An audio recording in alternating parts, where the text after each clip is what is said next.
Hello and welcome back. Last week we saw the first Signature Fakemon line of the first Gymleader, and today we'll meet the second one. It is based on the Red Riding Hood. You probably know the tale, but here's a short summary. Little Red Riding Hood is sent to her sick grandma to bring her some food. On her way she talks with the wolf and decides to get some flowers as a gift for her grandma. The wolf uses the time to eat the grandma and dresses up as her to trick Red Riding Hood. When she arrives, she asks a few questions about her grandma's appearance and then gets eaten by the wolf. In one version, they get rescued by a huntsman, they fill the wolf with some stones and he dies. In the Italian version, they can escape by themselves. That's it with the short summary, let's go to the design. This line is gonna be the first humanoid one of this region, like the Ral's one, which is the reason why I used it as reference.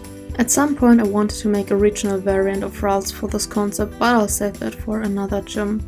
The first stage looks a bit like a garden gnome, but it is just supposed to be a little humanoid one with a red head. First stage will be pure grass type, so I gave it some floral patterns on its knees and around the neck. I already designed a line for the second gym, and this Fakemon line here is supposed to parallel it design-wise. I wonder if it worked. Since Red Riding Hood is the story about a young girl, the line will be more on the feminine side, I guess like Ral's or Gnoppy, but not really.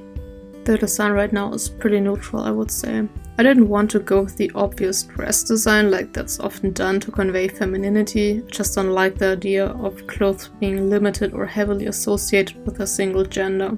The floral parts, which are inspired by poppies, will turn into some sort of trousers in the end.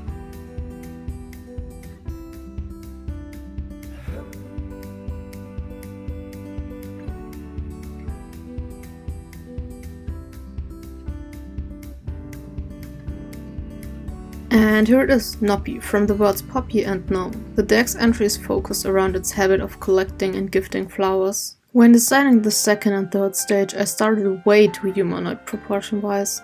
So I just went with a simple pose, cause to me those humanoid Fakemon are just very difficult to design. Also, I mixed in a bit of the hunter from the original story, cause I want this Fakemon to be able to protect itself and not having to rely on another being to save it.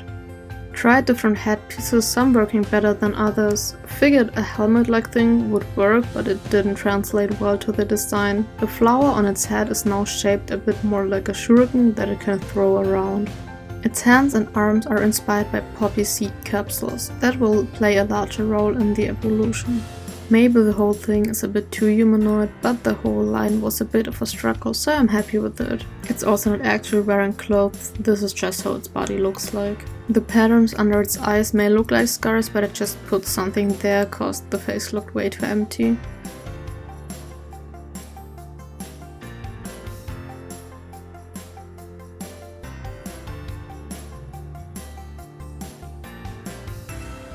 Here it is, Goblohn, from the words goblin and Mohn, the German term for poppy.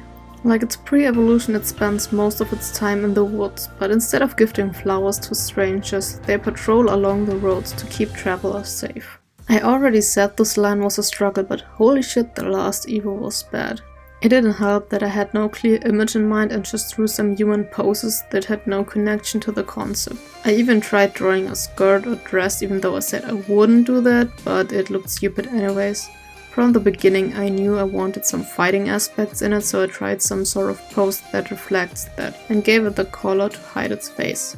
I think I drew this one before Goblohn, and at this point the flower part was based on a rose, so I gave it some thorns on its arms, but that looked weird and too much for a Pokemon design. After that I tried making the lower body and again went with some dresses, even though I said I wouldn't. But everything looked so impractical, so I looked up some references from one of my favorite series, Into the Badlands. It's like a post-apocalyptic martial arts series with epic fighting choreographies. But you guys are probably too young to watch the series. I know there are a lot of badass women in the series that can fight in dresses, like the Widow for example, so I tried like some kind of half dress to give it more freedom, but I didn't like the outcome either. But I left it that way for a while and reworked the face, until I decided it's a lost cause and started over again. For some reason I had the Ragnar's Queen from Doctor Who in my mind and basically drew the head shape and made a basic standing pose. The hands are closed right now, but they're changed to some poppy capsules that it can use as a gun. My head went to Tilda, one of my other favorite characters from Badlands, and I inspired the rest of the design off of her later outfit. Gave it some trouser-like things and a belt.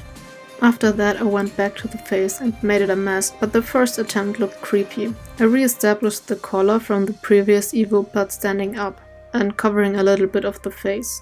Changed the mask again, and at that point I was finally somewhat happy with what I've done. There will be still a few minor changes while outlining this thing, but overall it will stay the same. I think I finally made the proportions enough like a Pokémon so it doesn't look like a human in a costume. In the outlining process I changed one of the arms. It can open the front and shoot out little bullets like it's a shotgun. I think I should have worked a little bit more on the arms cause they still don't look right, but I honestly was tired working on this design for so many hours that I left it like it is. Color scheme is nearly the same as before, but I gave it some dark grey parts to make it look more like an assassin or a ninja.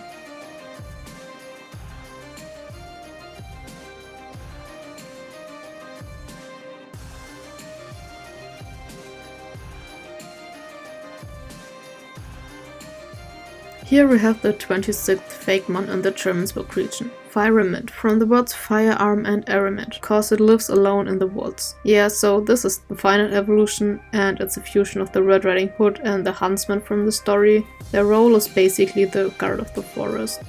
Now that I look at it, I definitely like it, even though there is still room for improvement. And that was the last Signature Fakemon of the first gym.